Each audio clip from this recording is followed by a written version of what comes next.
पूर्णमदः पूर्णमिदं पूर्णात् पूर्णमुदच्यते पूर्णस्य पूर्णमादाय पूर्णमेवावशिष्यते। ॐ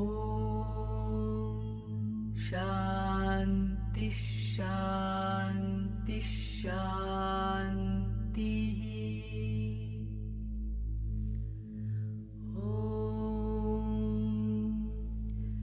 ईशावास्यमिदगुं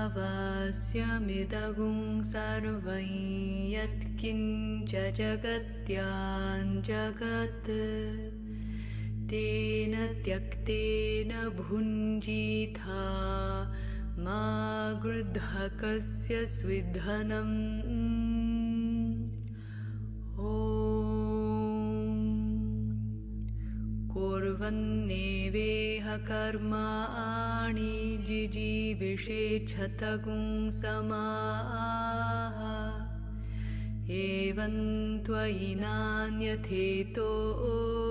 न कर्म लिप्यते नरे। असूर्यानामते लोका अन्धेन तमसावृताः तागस्ते प्रीत्याभिगच्छन्ति ये केचात्मनो जनाः।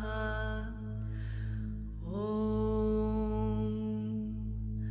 अनेजदेकं मनसो जवीयो नैनन्तेवा आप्नुवन् पूर्वमर्षत् तद्धावतो ज्ञानत्येति तिष्ठत्तस्मिन्नपो मातरिश्वा दधाति। ॐ तदेजति तन्नैजति तद्दूरे तद्वान्तिके तदन्तरस्य सर्वस्य ततु सर्वस्यास्य बाह्यतः। ॐ यस्तु सर्वाणि भूतान्यात्मन्येवानुपश्यति सर्वभूतेषु चात्मानं ततो न विजुगुप्सते। ॐ यस्मिन् सर्वाणि भूतान्यात्मैवाभूद्विजानतः तत्र को मोहः कः शोक एकत्वमनुपश्यतः। ॐ सपर्यगाच्छुक्रमकायमव्रणमस्नाविरगुं शुद्धमपापविद्धं कविर्मनीषी परिभूः स्वयं भूर्याथा तथ्यतोऽर्थान् व्यदधाच्छाश्वतीभ्यः समाभ्यः।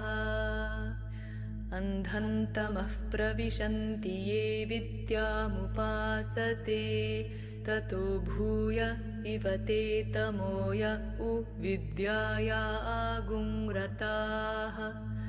अन्यदेवाहुर्विद्ययान्यदाहुरविद्यया इति शुश्रुमधीराणान्येनस्तद्विचचक्षिरे विद्याञ्च विद्याञ्च यस्तद्वेदोभयगुंसः अविद्यया मृत्युं त्यक्त्वा विद्ययामृतमश्नुते। अन्धन्तमः प्रविशन्ति ये सम्भूतिमुपासते ततो भूय इव ते तमोय सम्भूत्यागुंरताः। अन्यदेवाहुः सम्भवादन्यदाहुरसम्भवात् इति शुश्रुमधीराणान्येनस्तद्विचचक्षिरे सम्भूतिं च विनाशं च यस्तद्वेदोभयगुंसः विनाशेन मृत्युं त्यक्त्वा सम्भूत्यामृतमश्नुते। ॐ हिरण्मयेन पात्रेण सत्यस्यापि हितं मुखम् तत्त्वं पूषन्न पावृणु सत्यधर्माय दिष्टये ॐ पूषन्नेकर्षेयमसूर्यप्राजापत्यव्यूहरश्मीन् समूहतेजो यत्ते रूपं कल्याणतमन्तत्ते पश्यामि योऽसावसौ पुरुषः सोऽहमस्मि ॐ वायुरनिलममृतमथेदं भस्मान्तगुं शरीरम् ॐ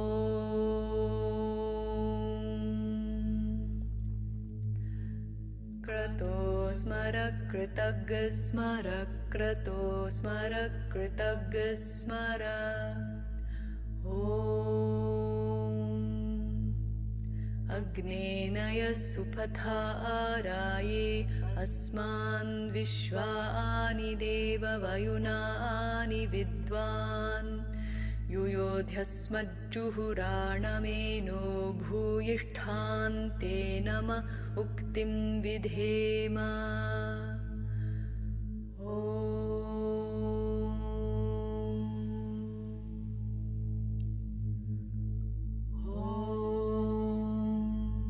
पूर्णमदः पूर्णमिदं पूर्णात् पूर्णमुदच्यते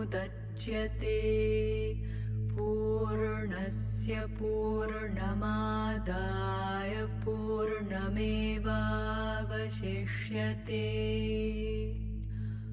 ॐ शान्ति शान्ति शान्तिः हरिः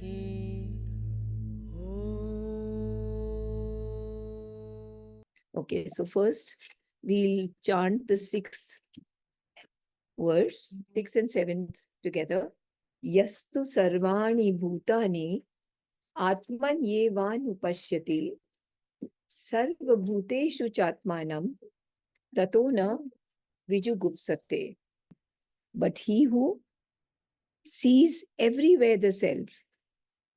What is the self? The immanent self in the cosmos. But he who sees everywhere the self in all existences and all existences in the self shrinks not thereafter from aught. Why will he not shrink? Because he sees all this as the variety of the being, God, in the becoming. So there is no disgust, there is no jugupsa, there is no shrinking, right? And then further in the 7th verse, the Rishi says, Yasmin sarvani bhutani atmai vabhut vijanatah tatra ko moha kah shoka ekatvam anupashyatah. He in whom it is the self-being that has become all existences, because everything becomes a derivative of him, right? He in whom it is the self-being that has become all existences that are becomings, for he has the perfect knowledge. How shall he be deluded? Whence shall he have grief? Who sees everywhere oneness. This is the description of Atman or Brahman, one who has become all this, and from himself he issues out everything, right? In a sense, we've already covered the 6th and 7th verses in the last meeting that we had. Everything that we covered was actually covering 6th and 7th verses. So we'll just expand on this, and in the end, we'll understand exactly why we will not be deluded. We can anyway understand that when we understand that he has become all this, and we are all inside him, then what we shrink from is actually shrinking from God himself, right? So why should we shrink like that? Because we're shrinking from God. So this is what basically these two verses are saying. But we'll understand him in a more expansive manner. So this is when he's talking of he is giving the description of Atman or Brahman, one who has become all this. And from himself, he's issuing out everything, right? So we have now three propositions. What are the three propositions? One, that there is Isha, Isha who is the Lord of the universe. This Isha is also called Purushottama. Purushottama means Uttam Purusha of the Gita, who is the supreme, who is the highest. What happens is, and in the Gita, he says it himself. He says, those who go to do dhyan on the Nirakar, they go through a very great turmoil because there is nobody you can relate to. There is no personality to relate to. And Krishna says that in the Gita, he says, but I am there. I am Purushottama. You can relate to me because I have personified myself. I am a person. You can see me. You can see my qualities. And then he describes his qualities also, right? So it is easier to relate with him. And here, when we are talking, we are saying this is Isha who has become all. We can also, just for a reference, I'm saying that this is also Purushottama, right? Purushottama is a personality of the divine with whom we can actually forge a relationship. Now, this reality or Purushottama or Isha has two aspects. What are those two aspects? The Akshara and the Kshara, right? Isha or Purushottama in the self, containing and enjoying, he enjoys both the stillness and the movement, the staticity and the dynamicity, because he's both static and dynamic, right? But he is conditioned and limited by neither his being static nor his being dynamic. It is the Lord, Brahman, the all, the indefinable, avarnaniya, the unknowable, avigyayam, who cannot be understood, who cannot be known. It is this supreme self that has to be realized in both the moving and the unmoving. Purushottama is actually like a coin, who on the one side is Akshara, on the other side is Kshara. But the coin is more than the two sides, right? Because the whole is more than the sum total of its parts. Okay? Now we look at the second aspect. The second aspect is Akshara. What is Akshara? We've talked about Purushottama. What is Akshara? We've talked about it. Everything that you hear today will be something that you already heard in the last, but we have to go on. Akshara is Isha's poise of stability or silence. It is that which is immutable, unmoving, right?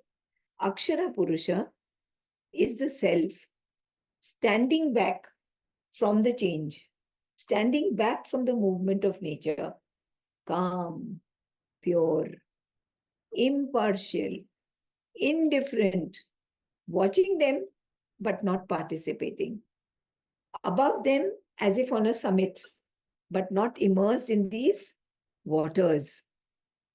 Waters, you remember? Apas. Yeah. This calm self is the sky that never moves, never changes, and is looking down upon the waters that are never at rest. It never changes, and it is looking down at the waters that are never at rest. Because the waters are always moving. The movement is never static. We can see ourselves. We can see the movement in the universe. Now, Akshara is the hidden freedom of Shara. That which is the hidden freedom. We are thinking that we are only Kshara, that which is moving. We forget that we have a hidden freedom in Akshara, because we too are both. We too are static and dynamic. We forget our static self. It is our hidden freedom, right? Advait believes only in the reality of Akshara. Now we go to the third part. We've talked about Purushottama. We've talked about Akshara. Now let us understand Kshara. Kshara is Isha's poise of mutability, changeability, movement, like we all can see visibly in the universe. Kshara Purusha Isha's voice of is mutability, changeability. है ना? It's mutation कहते हैं, हाँ. mutability and movement.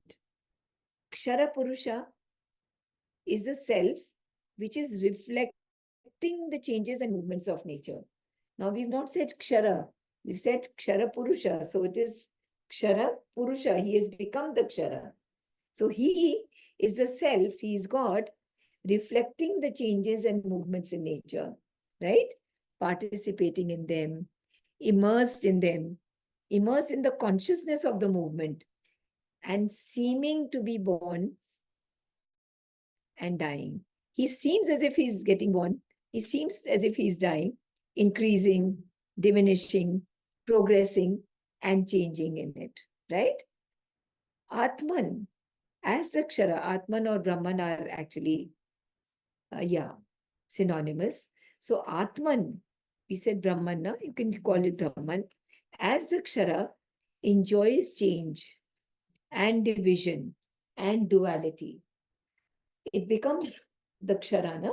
So it enjoys the change, it enjoys the division. But that is the nature he has taken on himself. Brahman has taken on the nature of Kshara. And he controls secretly its own changes and seems to be controlled by them. controls. The changes that are happening. And it seems as if he's being controlled by them. Actually, he's not being controlled by them. Actually, he himself is controlling them. But it seems as if, doesn't it seem to us that things are just happening? But actually, we are in control. But we are not aware of that Lord who we are within us. So we feel as if we are being controlled. Atman enjoys the oppositions of pleasure and pain, good and bad, but appears to be their victim, possesses and upholds the action of nature by which it is controlled. By which it seems to be controlled. For always the self is Ishvara, the Lord. The Lord is the one who's controlling all. There's a beautiful Sufi ghazal, I don't remember the words. He says to God, he says, you've pulled your own sleeves over your eyes. You've pulled your own sleeves over your eyes and blinded yourself and come to enjoy this drama of the world as if you are a neutral spectator, even though this drama is your own creation.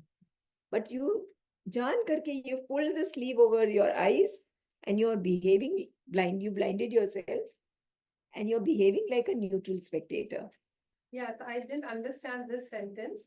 Atman as Shara is enjoying pleasure and pain, but appears to be their victim. So actually, we are feeling like we are the victim of We are the Kshara. circumstances. We right now are identified as Kshara, no? Huh. That which is changing, that which is mutable, that which is moving. So as in that consciousness, what do we feel? We feel as if we are the victim. Huh. We are being subjected to all these kind of changes, right? But it only seems like that because Atman has decided to feel like that when it is Kshara. But the minute we realize that I'm not only Kshara, I'm Kshara and Akshara. The minute we take that, the poise of both, and together that with that we have a relationship with Purushottama, then we don't feel as if we are being controlled. Then we become in control. But to reach that point, we have to do a lot of tapasya. Right? Clear? Yeah.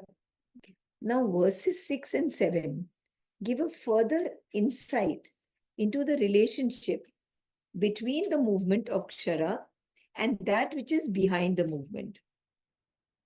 This is what verses 6 and 7 are doing. What are they doing? They are trying to tell us the relationship between the movement and that which is behind the movement. And this relationship can be expressed in three ways. In three ways, which can be given specific names for better understanding. This also we have covered last time. Isha Upanishad does not give these names, but other Upanishads give these names very often. Atman, Purusha, and Ishvara. So it is very important to again go through it, although we've studied it last time. We'll study it once more to understand clearly what is Atman and what is the movement of Atman or Brahman, right? What is Purusha and Purusha's movement? Because we are in the movement, right? So what is Purusha and what is Purusha's movement? And then what is Ishvara and what is Ishvara's movement? Because see, God is not like us.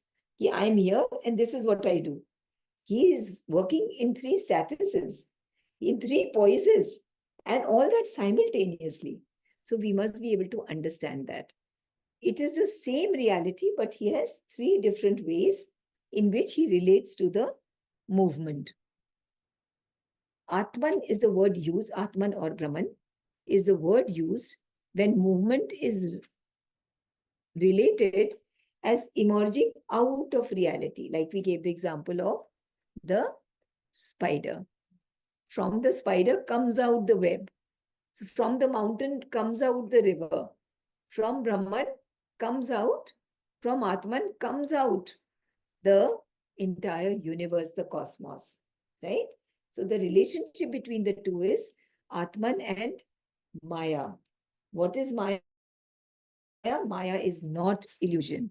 Maya is that force by which Brahman is able to veil himself and become other than himself.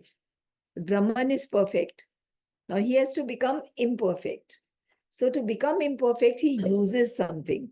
He uses the force of Maya to become other than himself, right? And that is Maya. So Atman and Maya. Got it? Clear? The movement is called Maya, and the reality from which that movement is moving out, from which Maya is moving out, is Atman or Brahman. Clear? Then we can move on to Purusha. The second is when reality places itself in the movement and plays with the movement. First the reality had to become the movement. So Atman or Brahman used Maya, its own force, to veil itself and become other than itself. Now, the reality looked at itself in the universe and says, Are, how will all this become perfect again? Because all the gods with a small g, they said, I can't do anything about this. So then Atman Brahman looked at itself and said, Main kya karu? Then Atman Brahman became Purusha, individualize himself. This second is when reality places itself in the movement, in his perfect self, and plays with that movement. And reality in that poise is called Purusha. Purusha. Perfect self. In his perfect self. Abhi to Brahman has veiled himself by the help of Maya and become other than himself. Man has become imperfect. Right? Now, reality places itself in the movement in its perfect self. And that is called Purusha. And what does Purusha do? It is playing with Prakriti. Because then we are Prakriti. And Purusha is playing with Prakriti. Right? So Lord Krishna is not perfect. We are not perfect. That's what I'm saying. The perfect starts playing with the imperfect. So Krishna, just now you said, is Purushottam. That's, yeah. And he's the perfect. He's, what would you use just now? Uttam Purusha. Uttam Purusha. And, yeah. You refer each time to movement. How would you say, what would you say is the movement? Is it that entire changeable, or how would you define movement? Let me just ask that. Like you said, there are three movements. There's the upward, there is the Purusha, and there is the Ishvara. Three different movements of the the capital self. Yeah. Okay, of yeah, Brahman. yeah. So when you say movement, what are you trying to say? Okay. So when we're looking at Atman or Brahman, so Atman or Brahman has used the movement of Maya to become the universe. The universe has become imperfect. Then Atman or Brahman takes the voice of Purusha, individualizes himself and enters in his perfect self into the imperfect. Right? Sometime I remember, I hope I'm not wrong, but I seem to remember somewhere I'd heard that, like when you're making bread, you add yeast inside it. The yeast helps it to, you add the yeast inside, and the yeast helps the bread to rise. So it's as if the yeast, the Purusha enters into the imperfect and helps the imperfect because of his presence.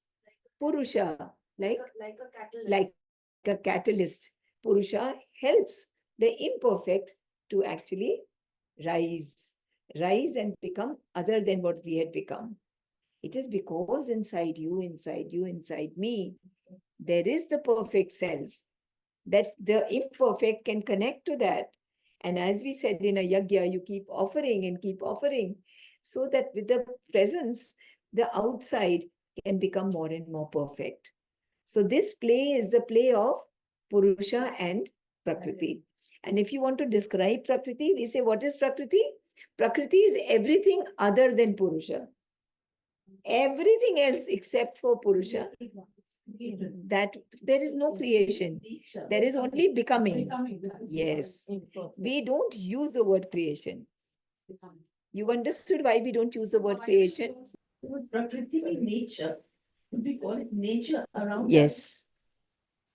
So can we say that Prakriti is everything that is in the physical and not the consciousness? Absolutely. Everything that is not Purusha is Prakriti. So it's everything in the physical. Everything in the physical, vital, and mental. There are three consciousnesses here, na? In the lower world, there are three consciousnesses.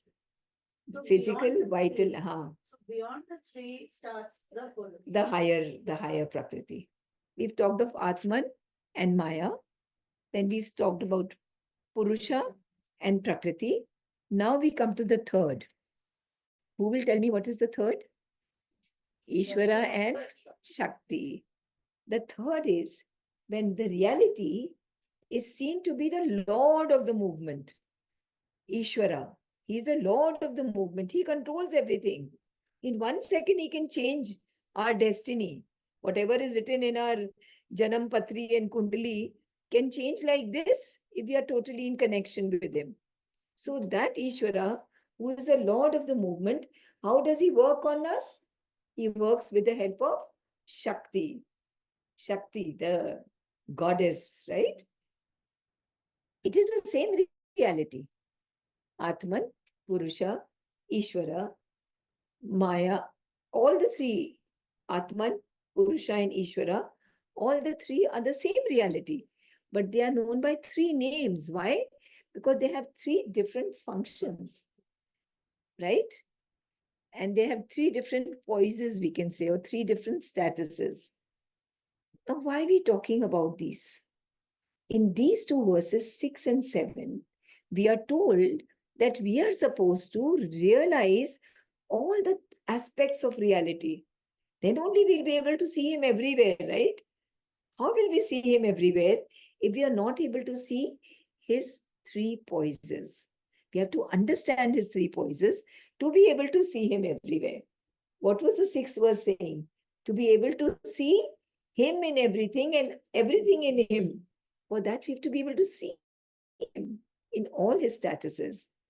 We must, for that reason, we must know reality as Ishvara. We must know reality as Purusha, and we must know reality as Atman or Brahman. And when we do that, then we realize there is nothing but oneness. There is nothing but unity.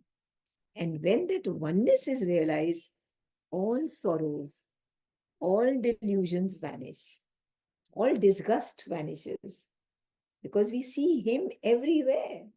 The whole emphasis of verses 6 and 7 is upon the destruction of sorrow. Ko moha kah shoka ekadvam anupashyata. उसको क्या मोह होगा, उसको क्या शोक होगा, जिसने एकत्वम को अनुभव कर लिया, अनुभव नहीं रियलाइज कर लिया.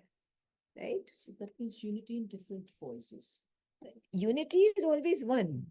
We have to experience the different voices of the divine to be able to experience oneness here in this physical, vital, and mental, that in the lower worlds that we are living in. We are living in the upper ardh, na? Upper ardh is the above four. Remember, I had said that God is described in the Vedas as a bull, which has 4 horns and 3 feet. What was that? Chatushringa Trayo Asya Pada. Chatushringa are Sat from the highest, Sat, Chit Shakti, Anand, and the Vijnan plane, the supramental plane.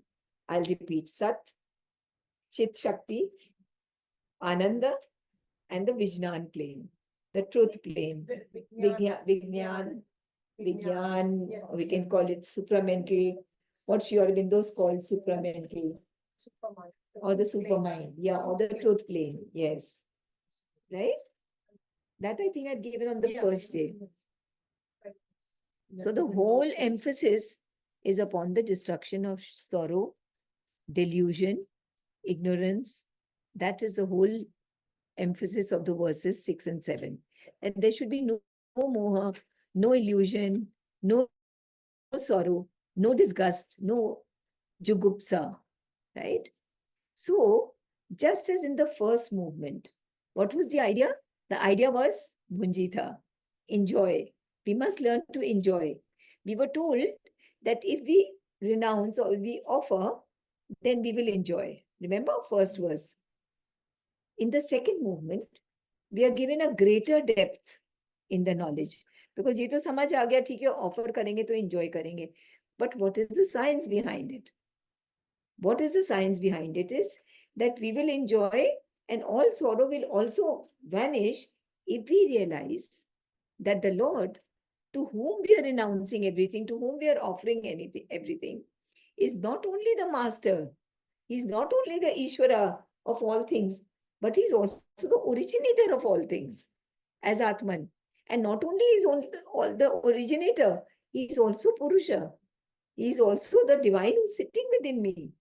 It is also in play. He is in play with everything in the world. So when we see him in all these 3 voices, then we realize wo to sab jagah hai. Then the sorrow is able to go. The delusion is able to go. The moha also becomes lesser. Right? So Atman or Brahman, I'm just repeating, has the power of self-modification. It becomes the becomings. It doesn't create, it becomes. He himself becomes the becomings. He becomes the animate, the inanimate. All that changes within us. Our mind, our life, prana, our body, our character, our temperament, our nature.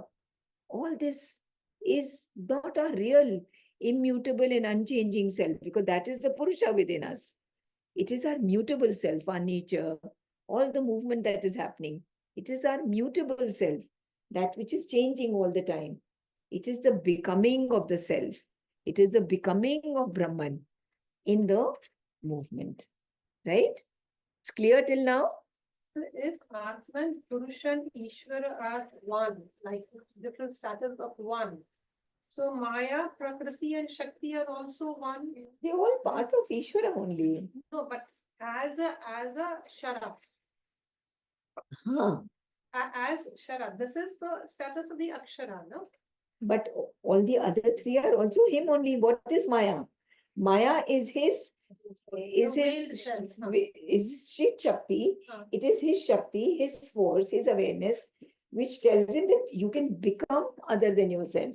And then with that Shakti, he becomes other than himself. It is with your force that you get up from bed. Can you say that that force with which you get up from bed and you are different? It is your force. Purusha and Prakriti. Purusha is his perfect self, but Prakriti is what he has become. Right? Ishvara is the Lord himself, and Shakti is his own Shakti. So they all six are actually the same, but they are only different poises. Right? Clear? All becoming is one indivisibility. All this becoming is one indivisibility. It is indivisible. There is one mind, of which our mind is one speck. And as we said earlier, that one negative thought, and we've actually maligned or sullied the universal mind, right? One wrong act, and we've sullied the universal action, the universal consciousness. One negative emotion within, which has not even been expressed, has already sullied the emotional, the one normal, the one universal emotion, emotional consciousness.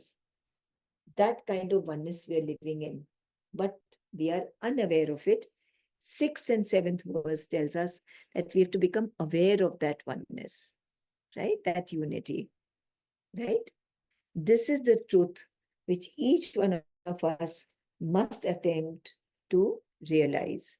Avibhaktam vibhakteshu, जैसा गीता में कहा है, the undivided in the divided. Yeah. If this is the highest truth, is there any higher truth than this? Of that we don't know. Abhi to we are doing Isha Upanishad. According to Isha Upanishad, this is the highest. Because like when we are saying ki God is unknowable and describable and everything, but we are understanding some part of the higher Of truth. course, we are understanding. Only thing that we have to realize is that we have not understood the whole of him. We've understood some part of it It is infinite. because he, Infinite. You cannot No, he is understand. infinite. but we can't say that we can't understand at all. Otherwise, then we won't even make an effort. But to understand him in his entirety, for that we say he's not knowable. Utaditam vinashyati. That when you start reaching somewhere and you feel ki, I've understood him, vinashyati. Disappears. He just disappears. What the three poises are for us to really relate. He's Ishvara. He's available in Isha Upanishad, and he's telling us that look, it's pretty straightforward. Within you is the Atman. This is the knowledge plane. All the scriptures talk about the knowledge plane being the always constant anhar. It's always there. The voice within says Om, Om, Om. It's always there. Now we are not connected to it. The reason we are not, because we don't consider ourselves to be the Atman, but the Atman is there. And why are we not able to connect to that? Because of Maya. Maya is the veil which makes us get very engaged with everything which is around, and we get thinking I'm Yogesh because I'm focused on the mind-body complex. But at the end of the day, the reality is I am the Atman. The same Atman that Yogesh is thinking, which is within him, which is the first voice. When you expand it, every one of us is that. So as she said, that it emerges out and it gets into everything. Every one of us is has that same thing. So when you expand it to the second voice, then it comes to Purusha. All of us together are the Purusha, and the complete reason of everything coming together is Prakriti. Purusha is that same source, that same Atman, which was individualized, which is much larger when it's all of us together, which is what it is, which is Purusha. And Prakriti is the larger, it's not now just Yogesh, but it's everything put together. But these are the two sides of the coin, which is the Ishvara. He's enjoying this whole play. He's seeing it all. He's there right now. And he's controlling it. And he's controlling it. That's the reason the eddy and the river are together with what? Shakti. So these are the three poises. But it is only one Ishvara. All of us, he's constantly, which is what she's saying, it's just him and him and him. So if you put your focus into the Atman, which is the knowledge plane, It is him. It's him. It's him. It's him. It's him. You got to put your attention there. So people who meditate, they are going through this very arduous process of realizing. We are privileged that we get to listen to it from somebody as knowledgeable, who's again an instrument of him, sharing it to all of us, saying, it's him, it's him, it's him, it's him. But that's why she called it a movement. It's a movement. Yeah. It is only when every part of our becoming, we have many, many strands of consciousness within us. One strand of our consciousness is, I'm changing. One strand of our consciousness may just resist and wants to go on doing what it is doing, which it knows may not be right, but it cannot, because these are those recalcitrant parts of ours, right? So it is only when every part of our becoming has realized this unity, only when every part of our becoming has become perfect, has become pure, has become liberated from ego, and has become liberated from all dualities, that we will be able to possess the complete, intense joy, or what is called felicity by Sri Aurobindo, that complete ananda. And that is why I've given to you all in your reference, so you can read it again and again. Even the most recalcitrant parts in us, the part that is most objecting to the transformation, even the most recalcitrant parts in us, like our vital being, which either rejects or does not accept the oneness and does not want to change, must aspire for purity and liberation from ego and dualities. Okay? So we have to make sure that each one of us, each part of our being, there are times when, this is a very ordinary example. There's somebody who's come over, somebody rings up, and that somebody starts telling me some gossip. It's such music for the ear. Somebody I don't like, उसके बारे में कुछ बोल रहा है. उस समय हम क्या करते हैं? हाँ, क्या? Oh, really? What have we done at that moment? We have lost that moment because we have succumbed to that which is in us, which is duritani, which is taking me away from getting connected to God, right? So the most recalcitrant, we have to be able to identify our own. Yeah. So we can just revise. Just listening to all this. Not only, that's just one of the many.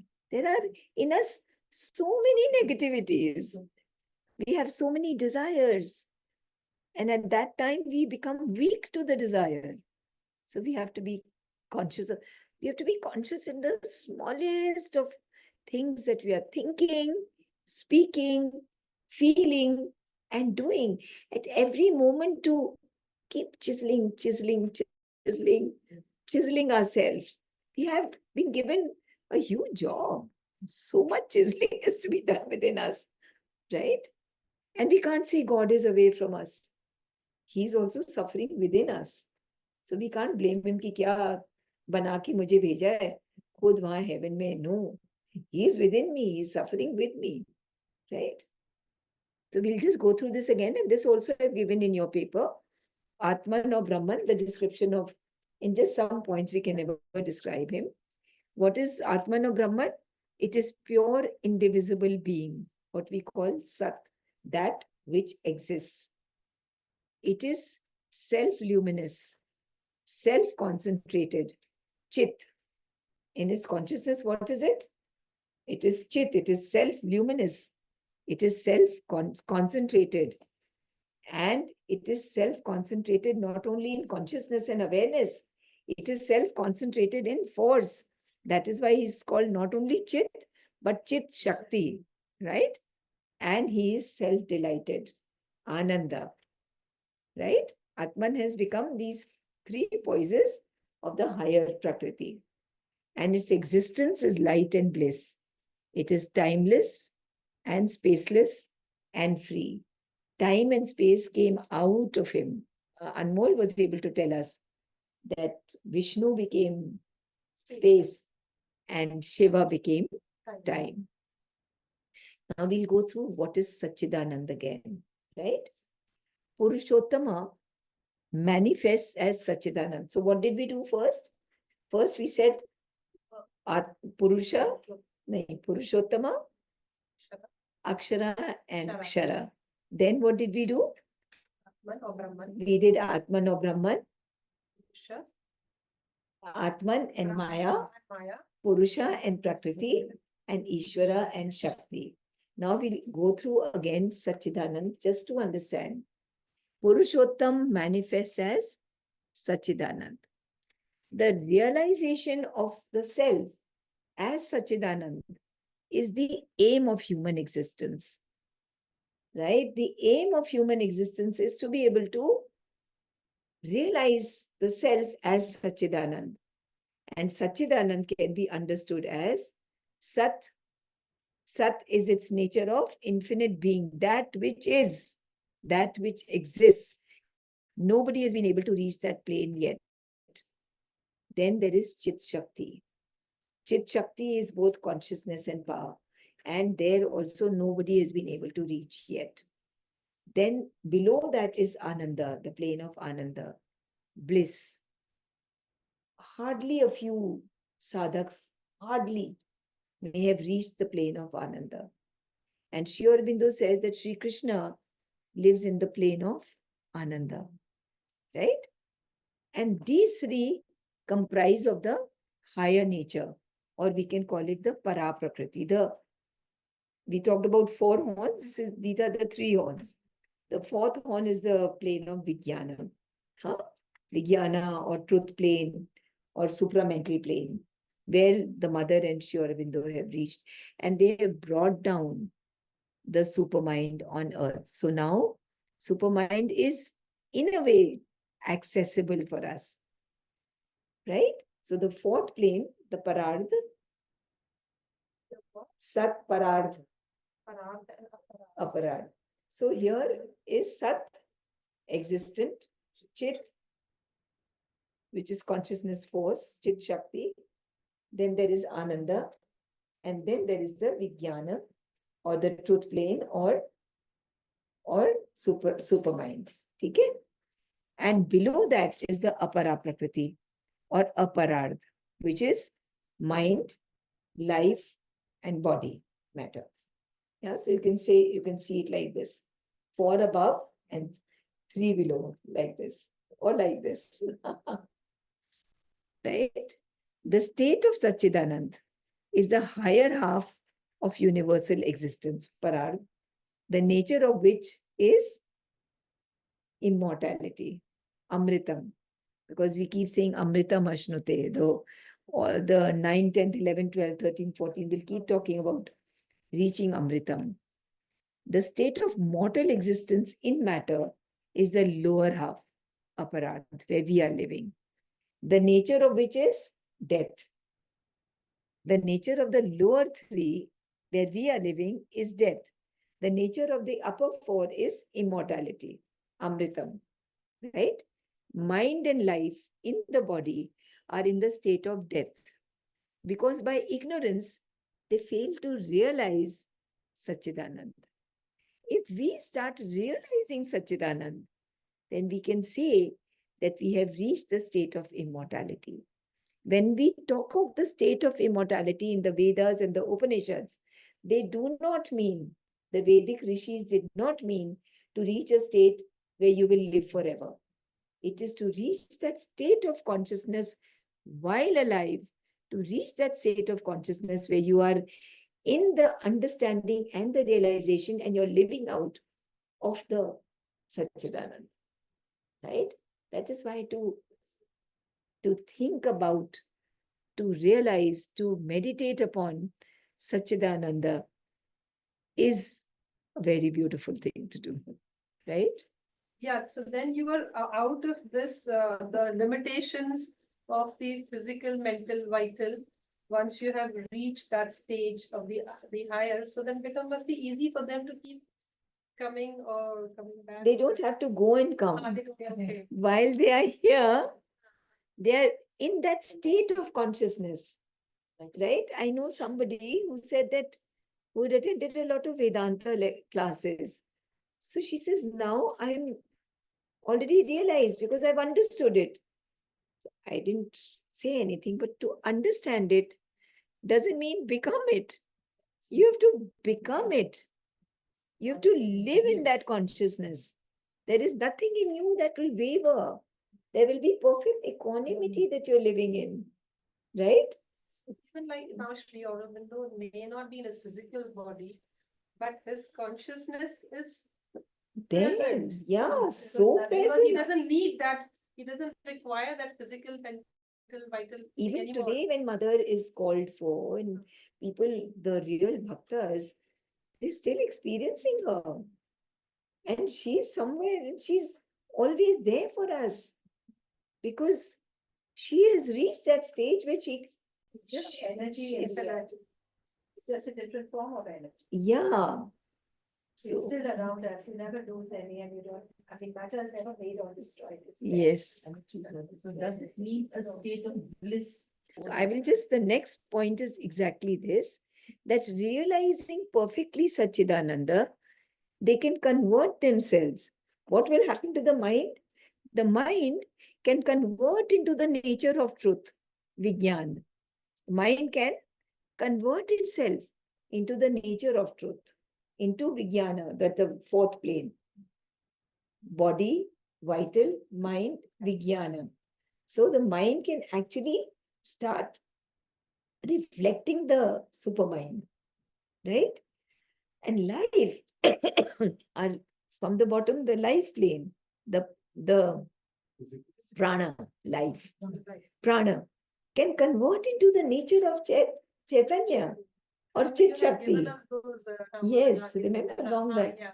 Because we are the becoming, no? We are also. We are the become. becoming of So we Satchidanand. have to remove that veil that to become, to Yeah. experience that, what you call the fourth consciousness or fourth Yes, stages that we are talking about. absolutely. So mind can convert our mind, the bottom three. And these are the top four. We can put them like this. So mind can convert into the nature of truth, Vijnana. Life, prana, can convert into the nature of Chaitanya or Chit Shakti, because that is awareness, right? And body, which has stability, some kind of stability, can convert into the nature of Sat, which is pure essence, which is absolute stability. So it's the imperfect trying to become the perfect. Yeah. Each imperfect is manifesting, I mean, trying to evolve to the perfect. Because it is a manifestation of the perfect, right?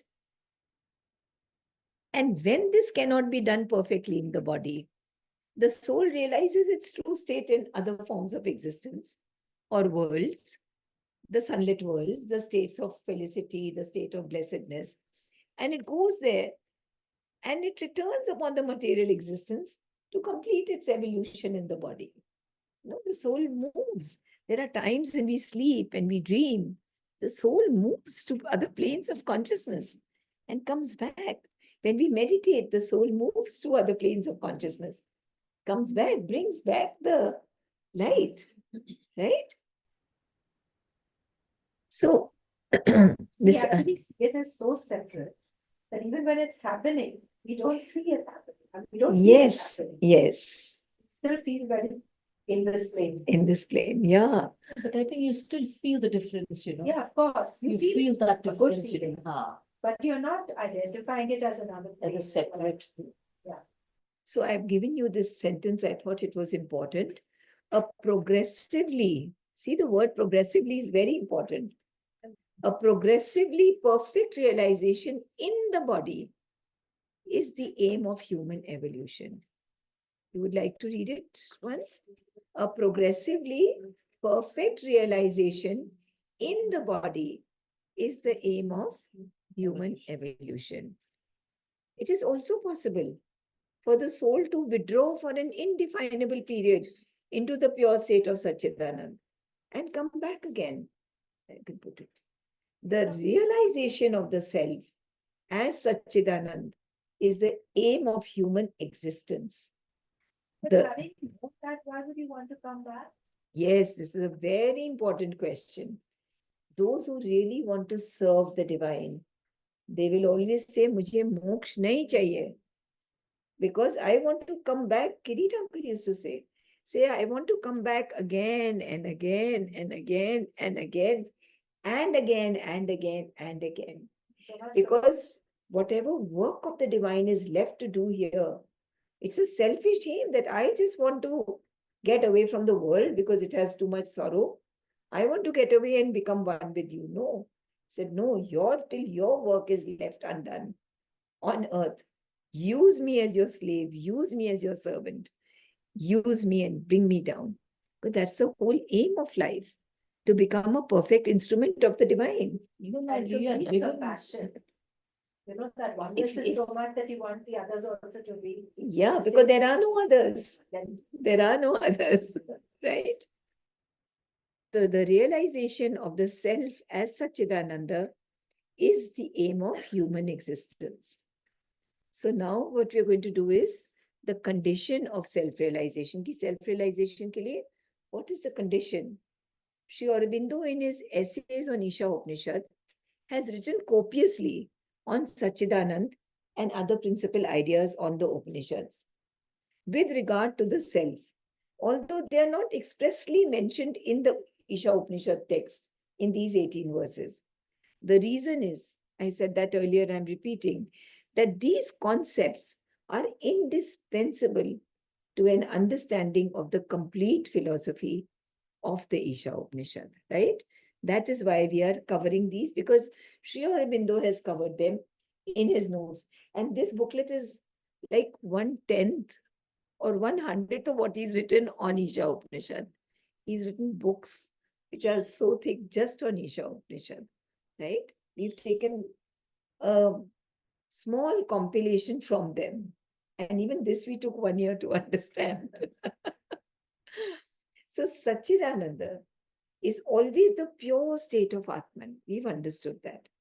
It remains self-contained as if apart from the universe, as if apart from the universe.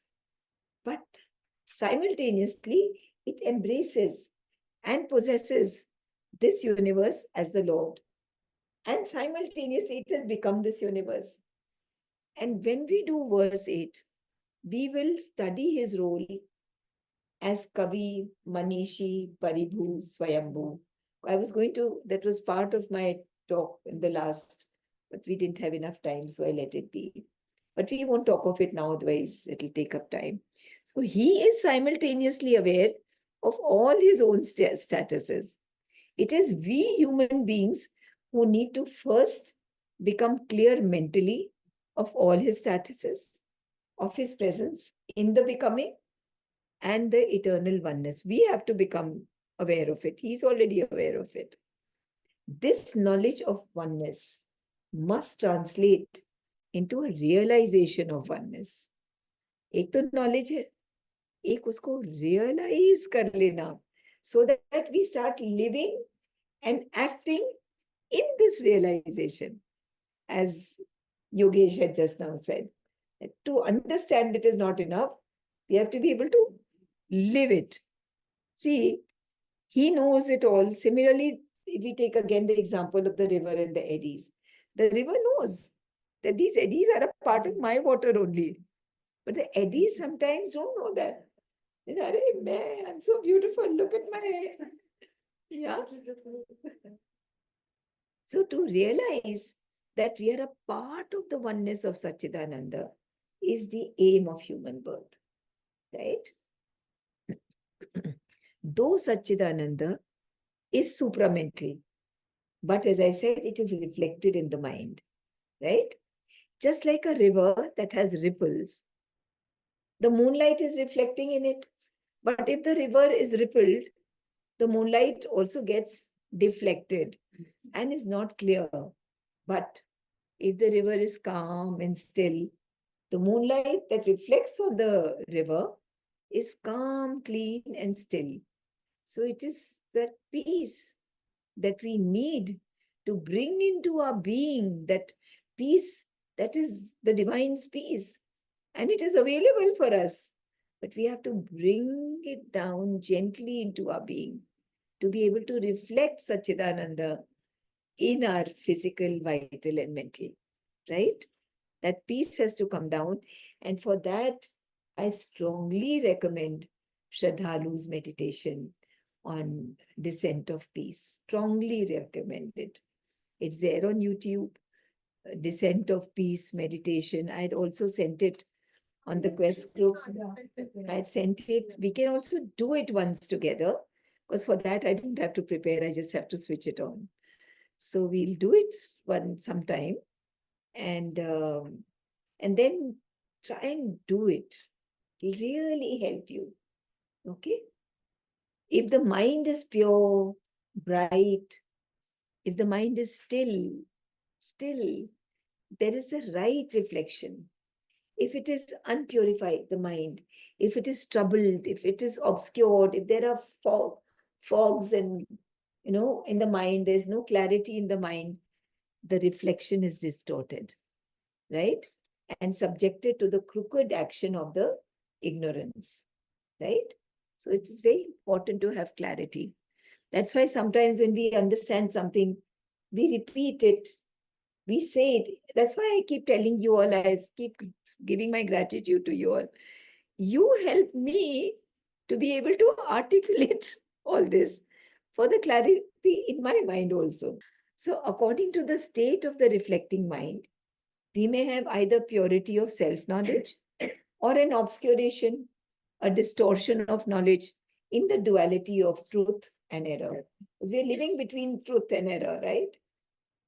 The beginning of wisdom, perfection, in our actions, in our emotions, in our mind, and living in a blessedness is living in the vision of the One, right? Now, here is something that I added last night. I don't know whether I should be speaking on it, but whatever little I've been able to understand of this, because Sri Aurobindo has spoken about it, and more than that, I've understood from Kirit uncle. But whatever little I've understood, I'll explain. Because I thought it's important for us to know.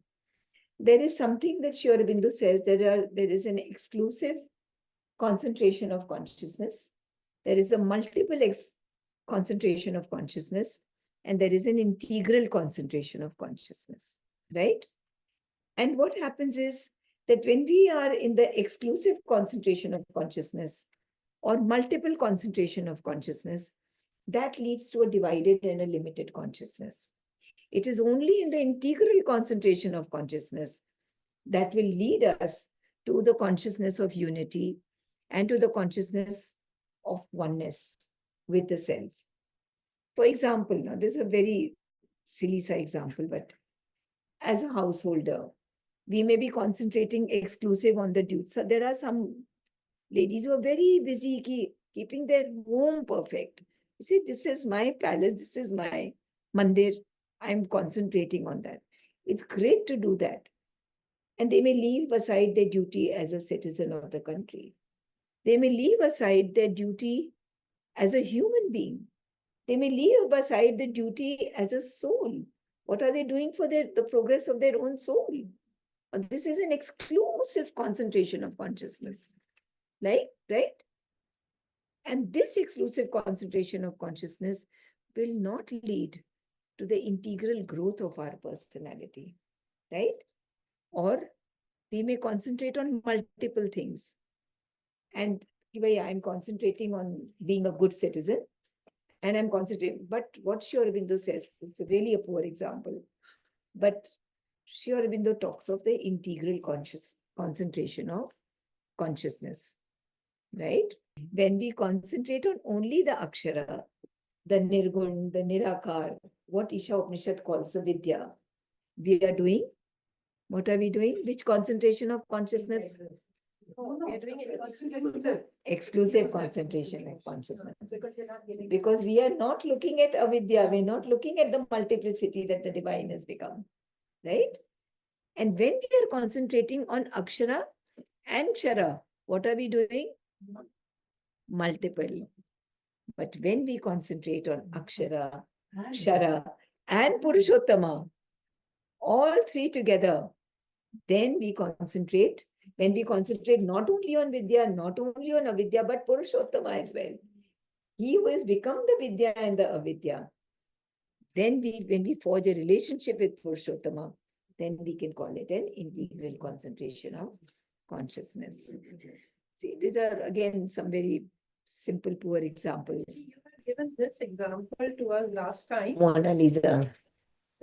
Let- No, हाँ, exclusive concentration of कैसे consciousness. निकाल लेती है ये कैसे निकाल When लेती we look at an event only from one perspective, example, he did this to me and I see it as a flaw. So I react accordingly. And multiple concentration is when we build 2 or 3 perspectives. He did this maybe because of this reason or that reason. And integral concentration is when we learn to see the complete picture, the divine will. What lesson I have to learn from this event? What was he thinking? This karma was important because I had to grow through this, the divine plan. Then I have no suffering. Beautiful. Mine, but I've forgotten you. So true. Ready reference है. एक अनमोल और एक सरिता. Both should be there. Yes. So let us say it. Let us speak about it clearly. It's a very good example that somebody has done something to me. Something that I feel has harmed me. So when I look at it and I react immediately, what have I done? Exclusive concentration of consciousness. I've only looked at what he has done. Now, multiple concentration of consciousness is that he has done this. Maybe he has done this because I must have said something to him. Let me reflect on my actions. Let me reflect not only on my actions. What I feel for him also translates into his psyche. So I'm reflecting on all that. It becomes multiple concentration of consciousness. Integral concentration of consciousness will be when we will not only look at this, that what I must have done or what he has done, but when we see him as God's becoming, and we see the whole, the divine becoming him and all that together, then we can call it an integral concentration of consciousness. See?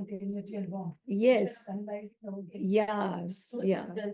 We bring the divine into it. eventually. Yeah, but actually speaking, as we said earlier, God didn't promise us a bed of roses. Yes, right. He didn't tell us, and we took this path of sadhana ourselves. So this path becomes even more difficult. Yeah, but I feel that if you take this path, life becomes easier. I feel that. Because the thorns of life don't seem like thorns so much anymore when we start living in the prasada consciousness, right? And again, we have to have a perspective. You look at Mona Lisa's smile, and if you're looking at from so close, you'll only see something crooked. To see it from a perspective, so your perspective has to become larger. In a symphony, there are so many musicians playing, but if you're just listening to one of them, it will sound like a cacophony. But if you hear all of them together, it's a symphony, right? And similarly, if you see in a field, there's that grass, that green grass, and all of it is flowing with the wind. So it looks beautiful, but you look at just one stem, it'll just not look beautiful. So you have to get the integral picture. You have to be able to see the integral picture, excluding the one and the all, integrally, and focusing only on the individual or only on a multiplicity, small multiple, is due to our past cycle of evolution. We're going through an evolutionary cycle. Somewhere we've reached, but we have to take a leap into the integral concentration. See, breaking out of the separative ego is the key to self-realization. Now, what are the stages of self-realization? All this I've taken from this book only, huh? And nothing that is. So the first movement of self-realization is a sense of unity with other existences in the universe. First movement. कि हम अकेले नहीं है, there is more. And its early or crude form is the attempt to understand or sympathize with others. Abhi bhi there are others. But at least we may have taken one step. The tendency of widening ourselves, widening our love, our circle of love, compassion, fellow feeling for others, the impulsion to do work for others, for the sake of others, but they're still others, and we are doing for them.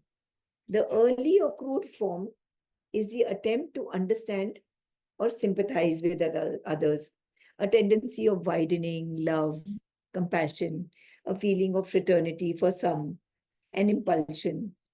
And John Keats even coined a term. He called it, I don't know why he called it negative capability, but he called it negative capability, means a capability to get out of your own skin and enter into another's, to be able to feel what the other person is feeling. So for some reason, John Keats, that famous poem, he called it negative capability. It's like a self-effacement where you put yourself in the background and you look at others. Now, the second stage of realization is one of realization of oneness in a pluralistic unity, like the drawing together of similar units resulting in a collectivity, a solidarity rather than in real oneness. For example, when you look at Islam and the followers of Islam, you have a strong collective feeling. It is for Islam that I'm doing it. There is a collectivity and there is a homogeneity in their thought. There is no division in their thought, right? This is the second stage of realization. It is the first baby step to break out of the stranglehold of one's own ego. मेरी family को सब ठीक है तो ठीक है. क्या होता है to the collectivity doesn't matter. At least they've broken out of that and they say, नहीं, हम तकलीफ पालेंगे, but हमको, I want to experience that I have to do it for the collectivity, right? So, first one is जैसे हम अपने लिए कर रहे हैं तो हम अपनी ही फैमिली के लिए कर रहे हैं या अपने ही बच्चे के लिए, अपने ही हस्बैंड के लिए. Second is that I do it for a collectivity, that I am doing it for a collectivity, I am doing for people. पीछे का पर्दा बंद करना पड़ेगा. For a community, for a society, for a nation, first for like sympathize with others, but like for an immediate family member or somebody or a friend or somebody, then you move on that no, it's not only for my family, but you increase your circle, and it becomes like a collectivity, a community, a society, a nation then. So Karl Marx and Leon Trotsky, they were dead against even nationalism, because they said the people who are on the path of nationalism, they say my nation, right or wrong. And one of the best examples of it, all of us know, is United States of America. My nation is important. Baki, whatever happens in Bangladesh, whatever happens in Afghanistan, it doesn't matter. Is that the right thing? What about humanity? What about humanity? That's what Sri Aurobindo is asking. What about humanity? It is self-centeredness, and it stands like a boulder in the way of feeling of real fraternity or love of humanity. In the French Revolution, they talked of equality, fraternity, and liberty. Liberty, and Kirit uncle used to say liberty and equality to some extent has yet been achieved in the world for some. But fraternity, people have not understood what is brotherhood at all. This is a philanthropic approach. It is a derived oneness. My country, it's a derived oneness. It is still not a spiritual oneness, right? Real knowledge begins with the perception of essential oneness. That there is one matter, there is one life, there is one mind, there is one soul, which is playing in so many forms. To achieve that oneness is the real unity, is that giant step. उसके पहले हमारी family, उसके बाद हमारी collectivity, उसके बाद हमारा nation, उसके बाद say no, it is about humanity. If USA would be able to even Think about this thought. What is happening in a full nation? बर्बाद कर दिया. For what? हमारा nation बस. How can that be right? Right? When this soul of things is seen to be Satchidananda, when a human soul is able to see Satchidananda in this manner, then knowledge is perfected. Right? For we see matter. What is matter? What is really matter? Matter is a play of life. Prana is playing with matter. Mind is energizing itself in the life. It's it's evolved. The substance or the matter has evolved into life, but actually it is life which has come out of it and bringing matter out.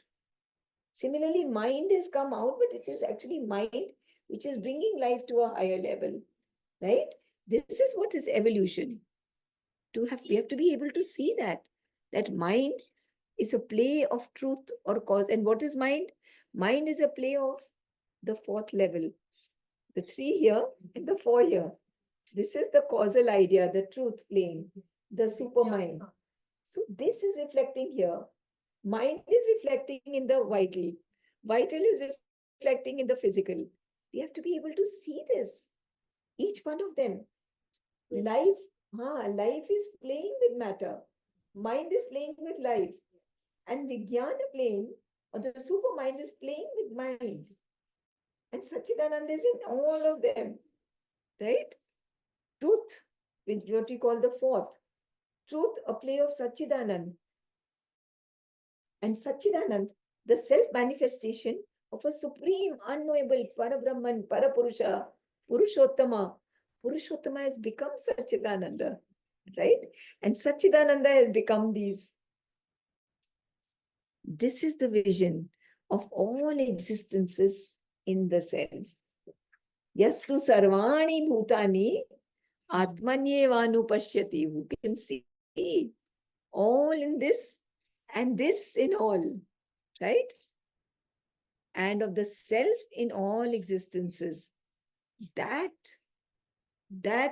vision of this is the foundation of perfect internal liberty and perfect joy and peace.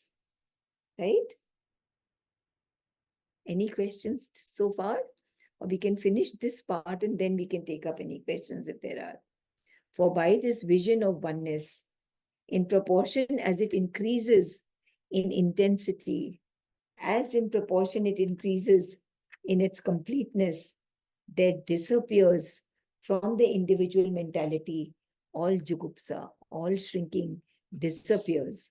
That is to say, all repulsion, all shrinking, all fear, hatred, and other perversions of feeling which arise from division and from personal opposition to other beings, or to objectivities that surround us, or to circumstances. There are so many circumstances that we say, I don't like this. So all these disappear when we start living in that oneness. Perfect equality of soul is then established. Viju Gupta can be described as a state of samatva in the Gita. What we call in the Gita, samatvam yoga uchyate. That samatva is the state of Vijugupsate. Jugupsa is a feeling of repulsion caused by a lack of harmony between one's own limited self and the contacts of the external. With a consequent, we get a consequent recoil of grief, hatred, suffering, discomfort. And from all that we recoil. Ye kya hua? Once we reach the state of samatva, or we reach the state of vijugupsate, where there is no jugupsa, that is the state where which is the opposite of attraction, which is the source of desire and attachment. See, it is our attachment which leads to desire. Once we live in the consciousness of oneness and unity, repulsion, attraction, both get removed, right? when we live in samatva, then we cannot feel repulsion or jugupsa. A poor example of vijugupsate is that when a new mother and a baby pukes on her, or just, or pukes or poops, the mother doesn't have any shrinking. She doesn't have any jugupsa. Why? Because she feels united with the baby. The baby is a part of me. It's me. There's no jugupsa, right? So, yeah. So this is one portion. Now we're going to be doing the vision of the self in its becoming. Anybody has any questions? Or should we continue? It's 4:39 and we have still English में क्या बोलेंगे state of जुगुप्सा को जुगुप्सा को कहेंगे, repulsion को क्या कहेंगे? not a state of नहीं, Vijugupsate is to be, state. Vijugupsate is a higher state when there is no repulsion. जुगुप्सा को क्या कहेंगे हिंदी में? Acceptance. नहीं, so better than श्रिंकिंग को क्या कहेंगे जब हमें घिन आती है ना कोई चीज से, या डिस्गस्ट होती है कोई चीज से? अब हिंदी में मेरे को I'll have to Google it. घृणा भी कह सकते हैं. no disgust. हाँ, disgust. घृणा is a good way. No, she's saying कि हिंदी में term बताइए. We'll look for it. ठीक है? Should we move on? So vision of one, we are talking of vision of the self in its becomings. ये जो becomings हैं, इनमें vision of the self, इसके बारे में what Sri Aurobindo has written, I have tried to simplify it as much as I could. So bear with me. In its becomings. It's the same thing. Vision of oneness, understanding of oneness is not sufficient. We talked about it. कि भाई समझ आ गया, it's not enough. One must become what inwardly one is seeing. We must become what we are seeing, right? The whole inner life must be changed. बाहर से हम क्या दिखते हैं is not of so much consequence. What is important is what is changed internally in me. The inner life must be changed so as to represent perfectly in all the parts of our being what is understood by the intellect and seen by the inner perception. Our inner being has to change. Of course, for that, we have to make an effort to understand and then implement. I had told you all about that sonnet of Sri Aurobindo last time or the time before that. The sonnet called the self. So I've given it to you all this time in print. It's called the self. And I'll read it out. He said, I am egoless, spiritual, free. Then swore because his dinner was not ready. I asked him why. He said, it's not me, but the belly's hungry God who gets unsteady. I asked him why. He said, it is his play. I am unmoved within, desireless, pure. I care not what may happen day by day. I questioned him, are you so very sure? He answered, I can understand your doubt, but to be free is all. It does not matter how you may kick and howl and rage and shout, making a row over your daily platter. To be aware of self is liberty. Self I have got, and having self am free. Where had he got the self? In the mind. He had understood oneness from the mind. And he said, now I have become free. I am liberated. No, I repeat again, even the most recalcitrant parts of our being, those parts of us which revolt against transformation must be brought under the penetrating light of the divine for light, consciousness, and transformation. And what kind of transformation? Conscious transformation, constant transformation, continuous transformation, right? Just as the Supreme One in the course of manifestation, what did he do? He manifested his unity in the many. He acted in perfect harmony of the many. Similarly, we individual souls, once having achieved unity with all else, must repeat that original act of harmonious manifestation. So once we've understood that he has become the many and he spread his harmony amongst us all. Having understood that, we too must be able to, in whatever manner we can, reflect that oneness, that harmony.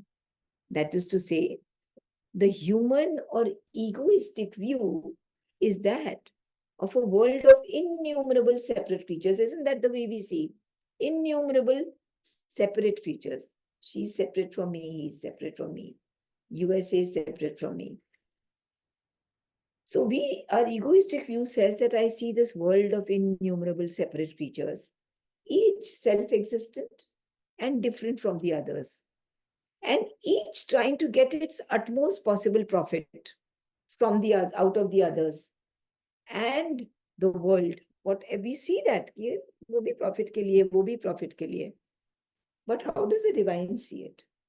The divine view, the way in which God sees the world, he sees himself. He sees himself as a soul being. And he says, I am living in him. I am living in him. I am living in these innumerable existences. They are all me. I am supporting them. I am helping them all. And he helps us impartially, working out a divine fulfillment in Yogesh, working out a divine fulfillment in Kanchan. He is working for the betterment of each one of us. And he has no jugupsa when he sees us doing wrong things. He doesn't shrink from us because he says, I am only doing it. Right? That is the way he's doing it. And whatever has happened is been fixed by him from years, sempiternally. Mani, it was fixed by him. Yatha tathya torthan vyadadat shashvatibhya. So it was fixed then. So a great progressive harmony of becoming was fixed by him. And he became this whole universe. Now, this is the viewpoint of the self as Lord who's inhabiting the whole. This is the way he is doing it. And we've seen how we are doing it. So this is what we have to change in ourselves. Big job. It's a huge job. This beautiful poem of Sri Aurobindo. if you read, it ends by him saying, to be aware of self is liberty, self I have got, and having self, I'm free. Right? Even in these two lines, there's duality. There is him saying, I have got the self. Again, it's against Isha. Isha said there is only one Isha. So the moment it's a flip, see, it's not a lifetime. It is not so complicated. It's a flip. As long as there's duality, there is you wanting to experience the self, which is this form, it's the self. The moment you understand, but there is only him. This whole concept was the three voices back. Yeah. Self in me, self in us, No. and him enjoying the self. Yeah. So if you have to achieve the goal is it's him. So Yes. the moment you forget it, the Vigyan self is it's him, it's him, it's him, it's him. Yeah. Absolutely. So Perfectly I said. feel that it's till you don't identify with him, there's duality. When you come to the realization it's him, then you'll always be happy with everything because it's him. Yeah. But then to live in that realization, when we are faced with circumstances which are not amicable to us, at that time, to be able to live in this consciousness, then we can say, ye realization ho gaya. Mujhe koi jugupsa hua hi nahi. I didn't feel shrinking when he said that to me. I didn't feel like replying back. I didn't feel like a hatred. I didn't feel like hurt. I didn't feel like alleging anything because I could see that he too is in a state of evolution which is happening gradually. So to be able to live in it is the whole thing, which this self did not live in that. So I was just saying that if you see the other as a reflection of yourself or as that oneness, then what you're giving out is what you're getting back. Yeah. It's just reflecting back at you, Yeah. because if you're angry, you may just get an angry response in return or whatever. That vibration going out is coming back. Absolutely. So it's that oneness is proving itself. Yes, absolutely. By- Also, because when you start accepting that this was ordained to be such, so then you start accepting it with the happier thought, Yes. because Yeah. it's ordained that way. Yeah, but we should always remember when what we had answered for being ordained, we don't know what is ordained. So we have a choice. At every moment, there are multiple choices. What we choose, after that, what happens to us is ordained. But the choice we have to make because we don't know what His will is. We haven't reached that stage, Simti, we haven't reached that stage where we know exactly what His divine will is for us. Right? Yeah. So what we can say is that there has to be acceptance. You'll have to speak aloud because There has to be acceptance first huh. and compassion Mm. for if someone has not spoken to us in a good way. And then there also has to be a factor of detachment, Mm. which is Absolutely. very important. Absolutely right. Only with detachment will come that thing that you've imbibed in you, and you'll be able to kind of accept the whole thing and become a part of. This is a very good starting point. Acceptance, compassion, detachment. I felt one thing, that detachment is a good beginning. But finally, if we need to reach that integral sense of oneness, that integral oneness, then there has to be a complete attachment. Where there is no मेरे वाले के साथ attachment है, उसके साथ attachment. It is attaching yourself to all.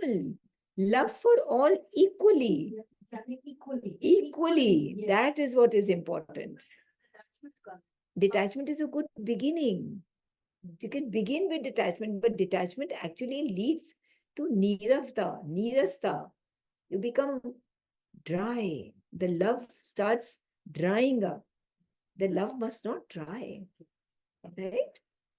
The aspiring individual soul too has to change the human or egoistic view for the divine, supreme and universal view. He has to change from his egoistic view to the divine's view, that integral view, and live in that realization, right?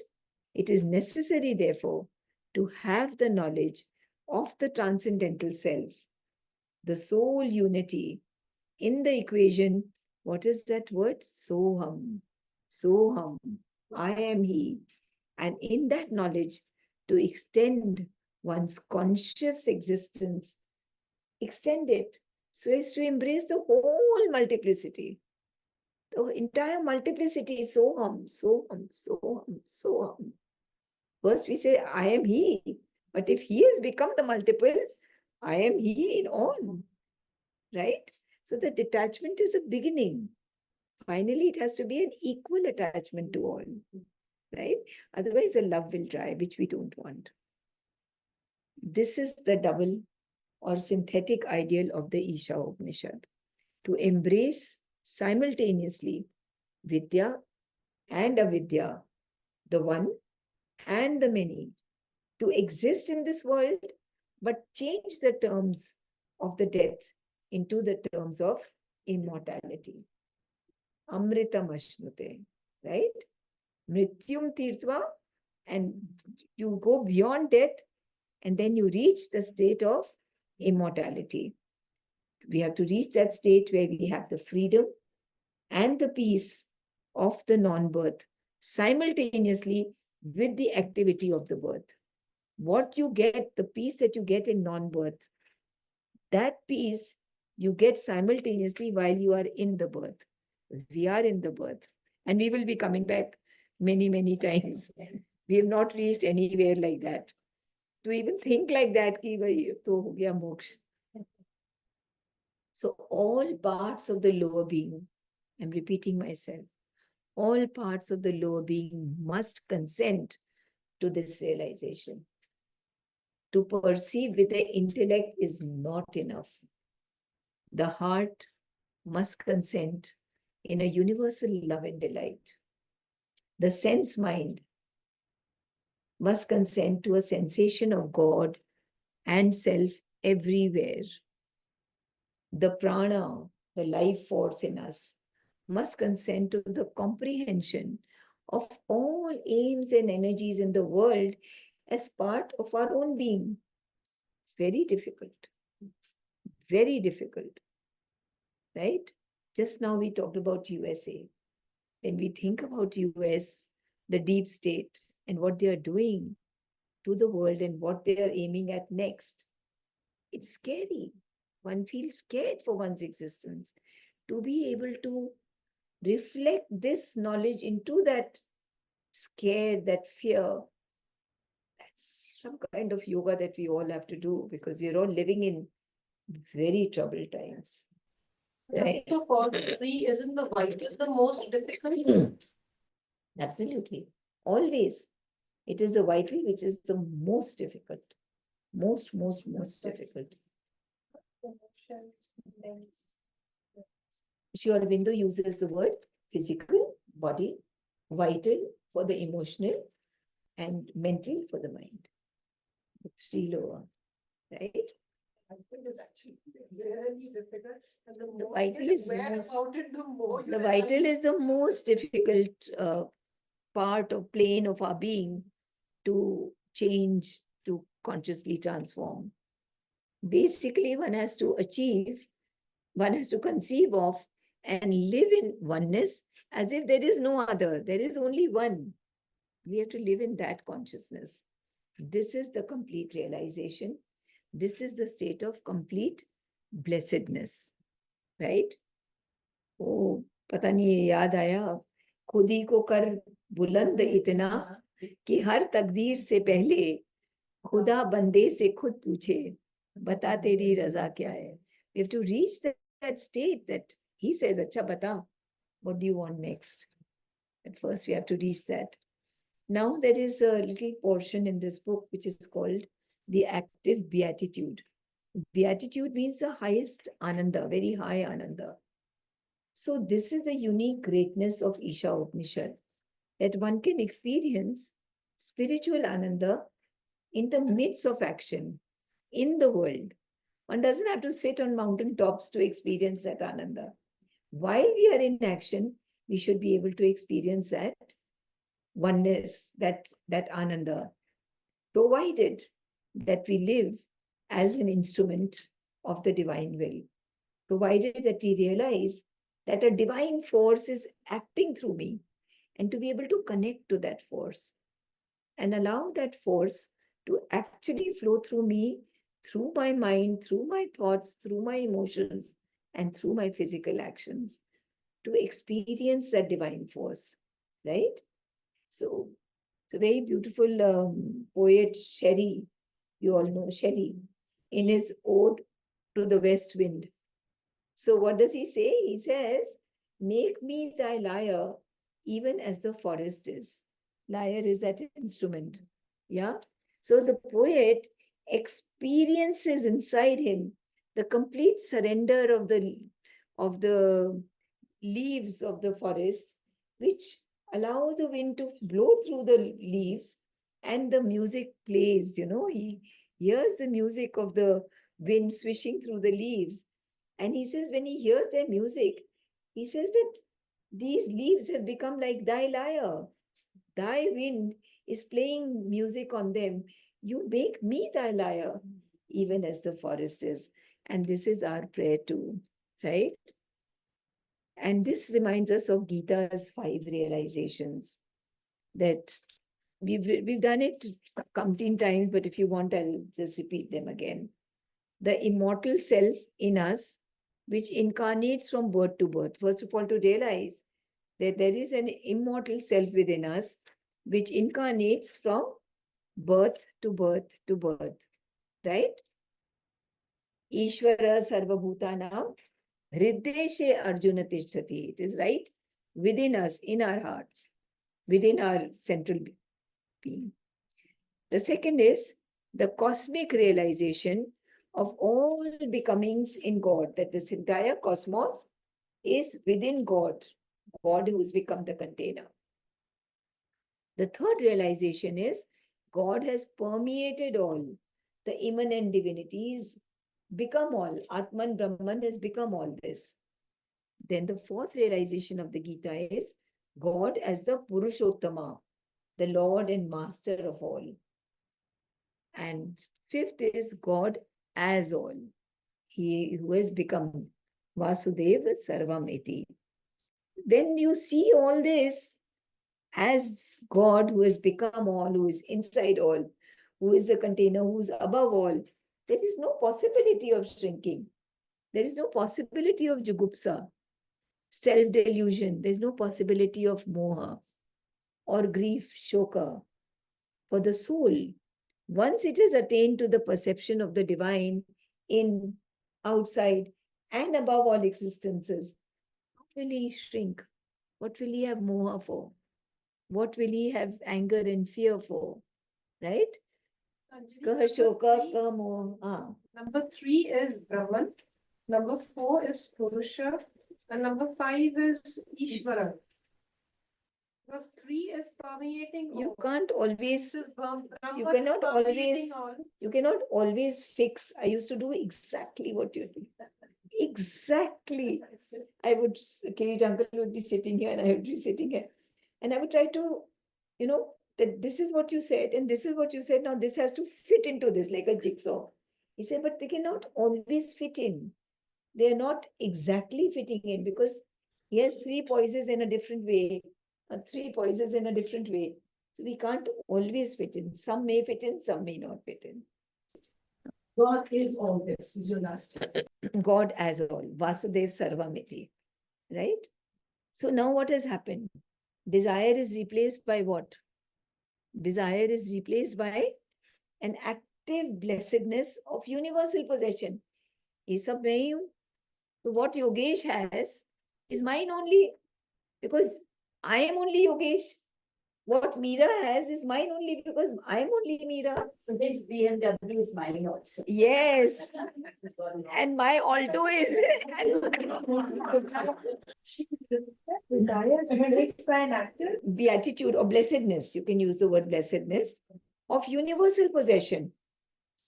And illusion is replaced by what? Who can tell me? Illusion is replaced by knowledge. There was an illusion, but now I have knowledge. So desire is replaced by a universal possession. I am all. I possess everything. And illusion is replaced by knowledge. Yes. So the last final conclusion, God has all. There is only that reality. Now, we started these lectures, it was Ishvara enjoying Yogesh, this Eddie, and he said, look, you need to go for this lecture, you want a BMW. So Ishvara played Yogesh, came into the lecture and wanted to have the experience of owning a BMW. Ishvara, again as Yogesh, understood here that the idea is not for you to enjoy just a BMW for yourself. You would expand, have a wider goal because everybody is one. So Ishvara wanted Yogesh to use a tool of a BMW and use it for him to enable him to be that perfect instrument to see multiple other people also get that. Yeah. So it is not Yogesh wanting everybody else thinking that it's a BMW. That's not it. It is Ishvara. It is Ishvara's Yogesh wanting an experience. He's playing this game.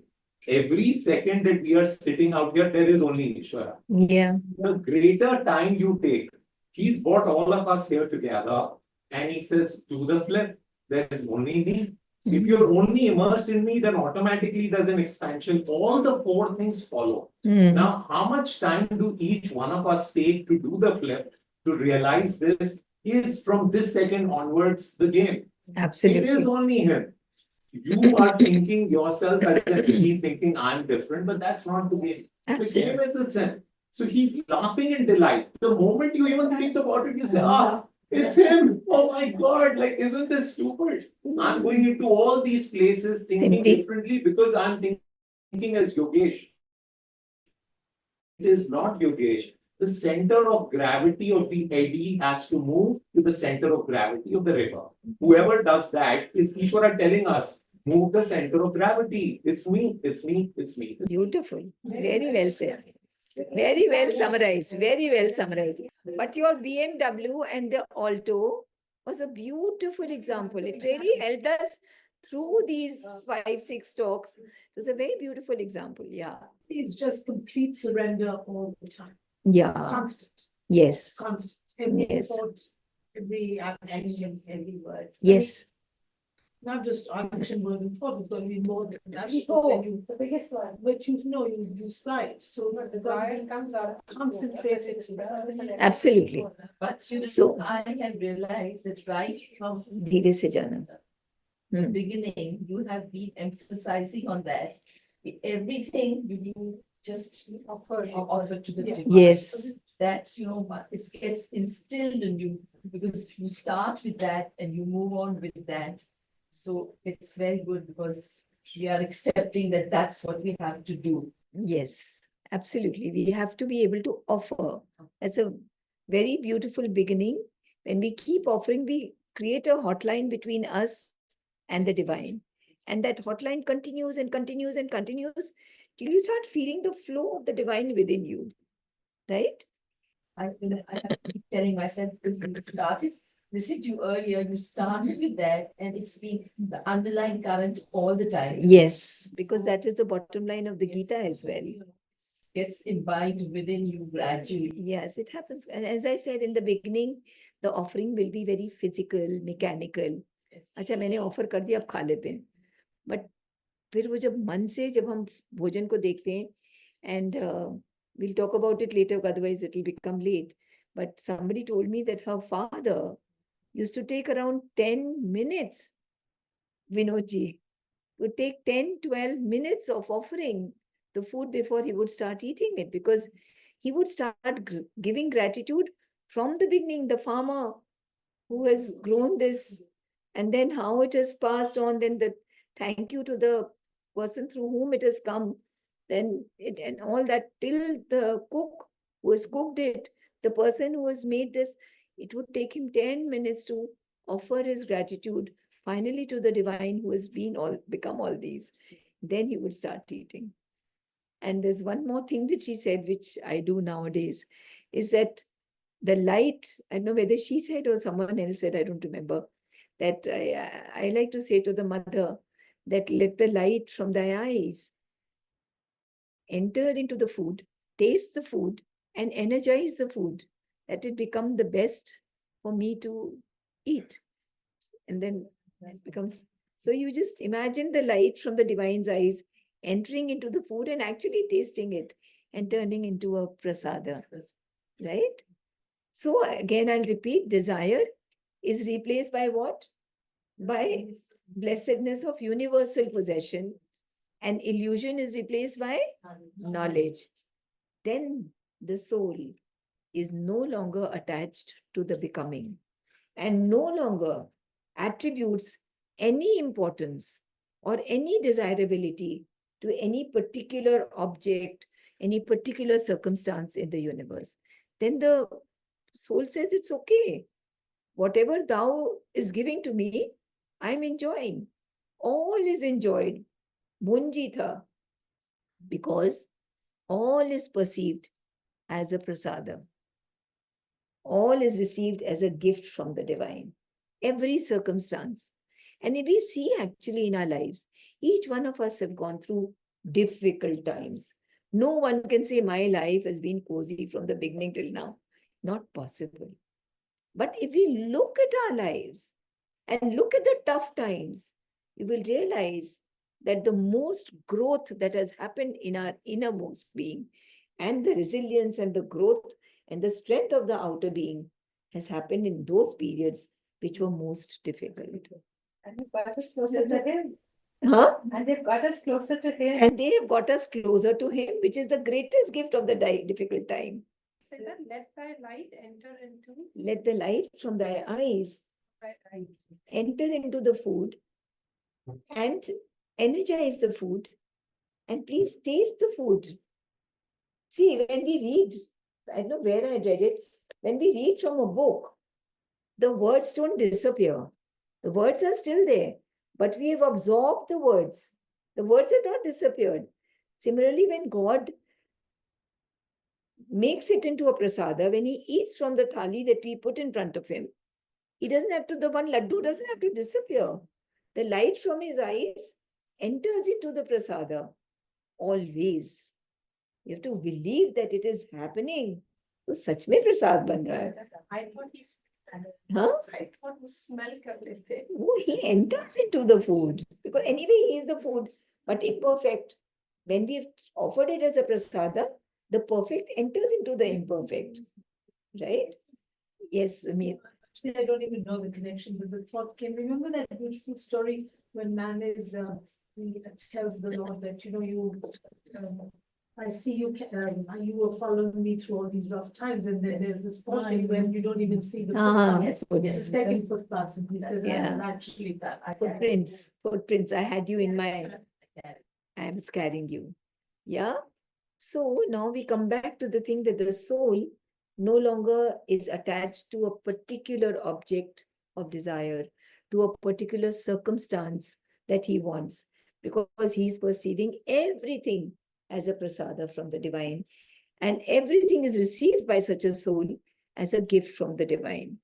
And in Brihadranya Upanishad, Rishi Yagyavalk says to his wife Maitreyi, he has two wives, and when he's reached that point when he wants to go into the forest for meditation and further tapasya, he says, I'm dividing all my wealth between the two of you. And one of them says very happily, yeah, okay, I'll keep the wealth. But Maitreyi says, what will I do with this wealth? Will it take me to the realization of the soul? If it will not take me to the realization of the soul, I don't want it. So he says, what do you want?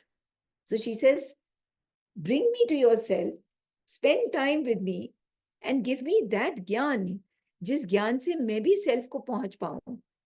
And then Rishi Yagyavalk says to Maitreyi, he says, not for the self, small s, not for the self is the husband dear, but for the self, big S, is the husband dear. तुम्हारे लिए तुम्हारा husband Yajnavalkya dear क्यों है? Not because he will provide for you, not because he'll be your companion, small s, but for the big S, for the self, because he is himself, the divine has become your husband, right? Dear, not because of being a husband, but because he's a manifestation of the Supreme, big S. And the Supreme is a supreme object of love and devotion.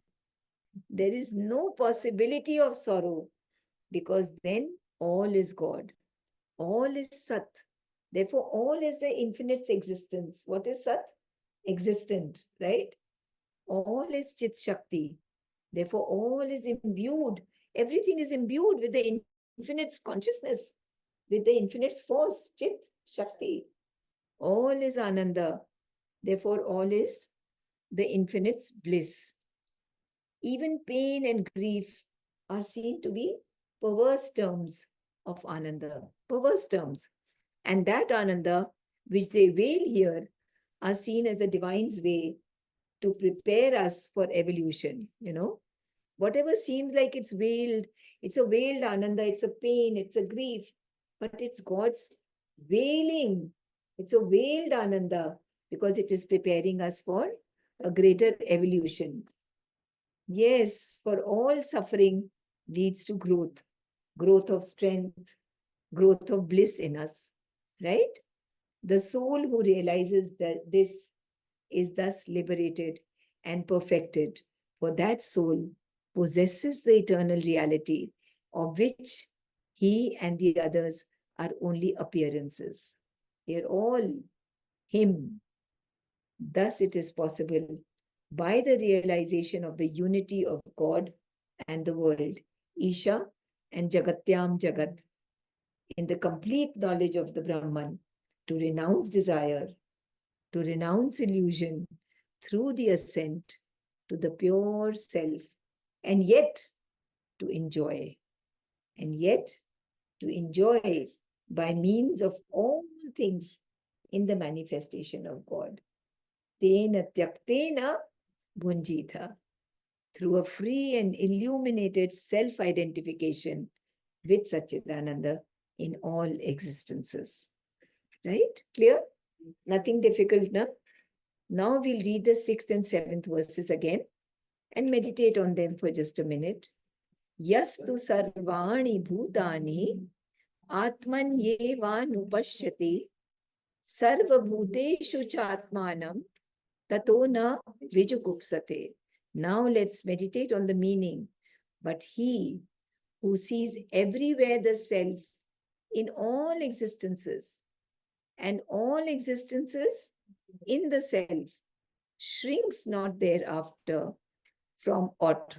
He does not shrink, he does not feel disgust and repulsion from anything, from aught. 7th verse.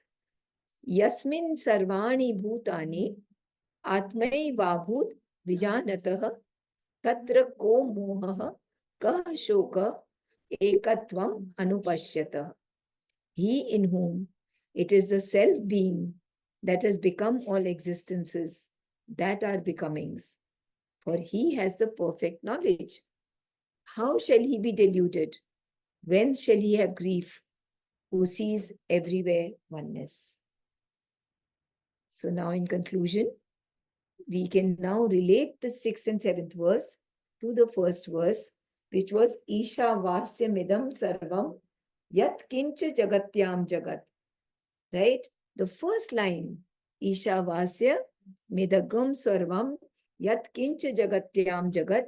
First line asserts that all souls are the one Lord inhabiting every object in the universe, and that every object is a universe in universe. Jagatyam Jagat, they're concentric circles. If you look at yourself, your family, your society, your city, your country, Jagatyam Jagat, expanding galaxies tak. This has been explained further in the 4th, 5th, 6th, and 7th lines. This, in terms of complete oneness by the Brahman, transcendental and universal, even in the individual, even the one in the many. Yeah? When we talked about many in the one, we said it is stable and it is motional. It moves and it is stable. It exceeds and also stays within. So it reconciled all the opposites, these 1st, 2nd, 3rd, 4th, 5th verses. Tena tyaktena bhunjitha magridha kasya svidhanam.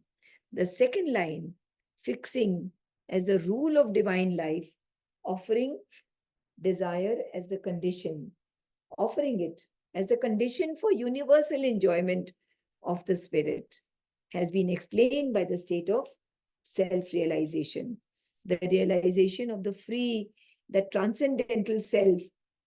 That is my own true being. What he is, that I am. So of that self as Satchidananda, and of the universe seen as the becoming of Satchidananda. That has been explained through the other verses, how the verses connect with each other. I am God, and the world too is God. So all is possessed by me, and possessed in the terms of right knowledge, and no longer in the terms of the ignorance. It says it has to be with me. It is there, it is me only. That kind of possession, right? Because that other kind of possession is the cause of all attraction, repulsion, self-delusion, and sorrow.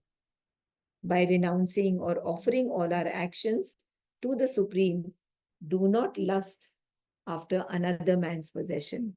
Right? The first verse. This means one must enjoy, but without desire. And that is the condition of universal enjoyment and living. And possessed with this right knowledge, one no longer suffers from attraction, from repulsion, jugupsa, from self-delusion, moha, and from sorrow, shoka. Right? So thank you.